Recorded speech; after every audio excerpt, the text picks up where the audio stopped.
নমস্কার, আমি অর্পিতা। নমস্কার, আমি ইন্দ্রাণী। শুরু করছি বিয়ন্ড পলিটিক্স, যুক্তি, তর্ক আর গপ্প। শুরু হলো নতুন লোকসভার বর্ষাকালীন অধিবেশন।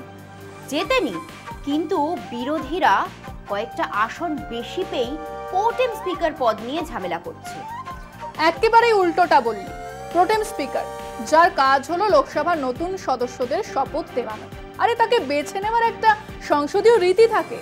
সবাই জানে, সবচেয়ে বেশি দিন এক টানা যিনি সংসদ সদস্য থেকেছেন তাকেই নতুন লোকসভার প্রোটেম স্পিকার করা হয়, আর তাই ভর্তৃহরি মহতাবকে প্রোটেম স্পিকার করা হয়েছে। দুটো ভুল তথ্য আছে। প্রথমটা হলো, যিনি এতদিন অর্থাৎ যিনি বেশি দিন সংসদে সাংসদ থেকেছেন তাকে প্রোটেম স্পিকার করা হবে। সেই মতো কংগ্রেসের কে সুরেশকেই করা উচিত ছিল। তিনি মোট 29 বছর সাংসদ ছিলেন। ঠিক, কিন্তু তিনি মধ্যে দুবার হেরেও ছিলেন, কিন্তু টানা 7 বার জিতেছিলেন ভর্তৃহরি মহতাব, তাই তাকে প্রোটেম স্পিকার করা হয়েছে। তিনি 6 বার বিজেপির সাংসদ ছিলেন, তারপর 24শে মার্চ দল বদল করে বিজেপিতে। কাজেই এই যুক্তিও খাটে না। বিরোধীরা প্রতিবাদ করছে কারণ এরকমটা আগে কখনো হয়নি। তাই নিয়ে এত বড় ইস্যু। একজনকে প্রোটেম স্পিকার করা হয়েছে, কিন্তু তাকে সাহায্য করার জন্য এতজনকে রাখা হয়েছে। কে সুরেশকে রাখা হয়েছে, সুদীপ ব্যানার্জিকেও রাখা হয়েছে। দয়া করে নয়, এটাও সংসদীয় রীতি। তবে কে সুরেশকে প্রোটেম স্পিকার না করায় তারা জানিয়ে দিয়েছেন যে সহায়ক হিসেবেও কাজ করবেন না। আরে সেটাই তো বলছি, একটা সামান্য ব্যাপার নিয়ে এত প্রতিবাদের কি আছে? আছে তো, এবার সেই কথাটাই বুঝবেন নরেন্দ্র মোদী। নিজের খেয়াল মতো সংসদ চালানো যাবে না। কেন যাবে না? দেশের নির্বাচিত সরকার দেশ চালাতে পারবে না? নির্বাচনের আগেই বিজেপি, টিডিপি ও নীতিশ কুমারের জোটে তো ছিলই।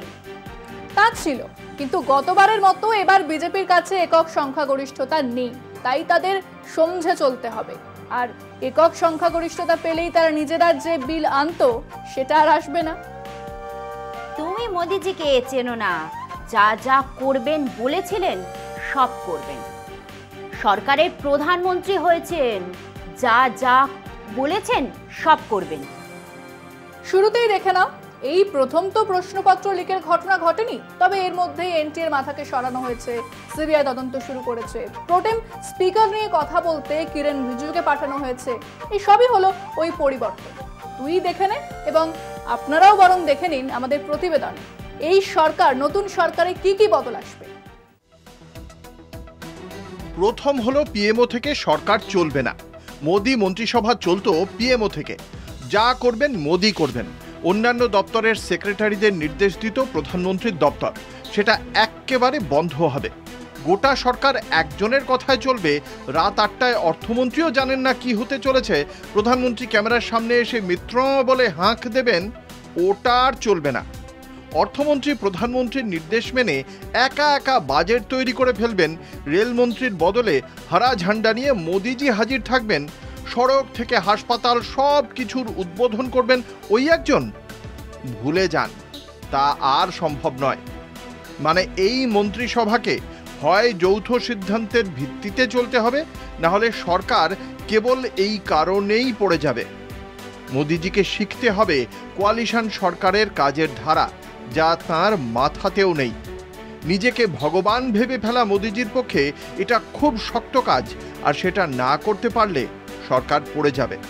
তারপর আছে এক দেশ এক নির্বাচন। এই উদ্ভট কথাবার্তা আর শুনতে পাবেন না। আমাদের প্রাক্তন রাষ্ট্রপতি রামনাথ কোবিন্দের রিপোর্ট ডিপ ফ্রিজের একেবারে তলায় ভরে রাখা হবে। সে নিয়ে আপাতত কোনো কথাবার্তাই হবে না। তা নিয়ে কোনো সিদ্ধান্ত নিতে গেলে সরকার পড়ে যাবে। সময়ের আগে চন্দ্রবাবু বা নীতিশ বা অন্যরা নির্বাচন চাইবে না। কাজেই এক দেশ এক নির্বাচন ভুলে যান। এবং নিশ্চিতভাবে ইউনিফর্ম সিভিল কোড নিয়ে বাকওয়াস বন্ধ হবে। নীতিশ কুমার থেকে চন্দ্রবাবু নাইডু এই ইউনিফর্ম সিভিল কোড মেনে নেবে না। ওদের নিজেদের রাজ্যের কথা ভেবেই এটা জেডিএস বা শিন্ডে শিবসেনাও এখন আর মানতে চাইবে না। কাজেই অসমের হিমন্ত বিশ্ব শর্মা বা উত্তরপ্রদেশের যোগীর মুখে এই ইউনিফর্ম সিভিল কোডের কথা আপাতত শুনবেন না। শুনলে বুঝবেন সরকার নড়বড় করছে। ইনফ্যাক্ট এসব নিয়ে বিজেপি সাংসদদের যা খুশি বলাও বন্ধ করতে হবে। বিজেপি নেতৃত্বকেই তার দায়িত্ব নিতে হবে। এরই সঙ্গে লোকসভা আসনে ডিলিমিটেশন নিয়ে আলোচনা উঁচু আলমারির তাকে রাখা থাকবে। অন্ধ্র, তেলেঙ্গানা, কেরালা, তামিলনাড়ু, বাংলাতে জনসংখ্যা উল্লেখযোগ্যভাবে কমেছে, বেড়েছে বিহার, ইউপিতে। কাজেই ওই কাউ বেল্টের থেকে বেশি সাংসদ নির্বাচিত হবে এমন এক আলোচনা এই সরকারের ভেতরে করাটা অসম্ভব।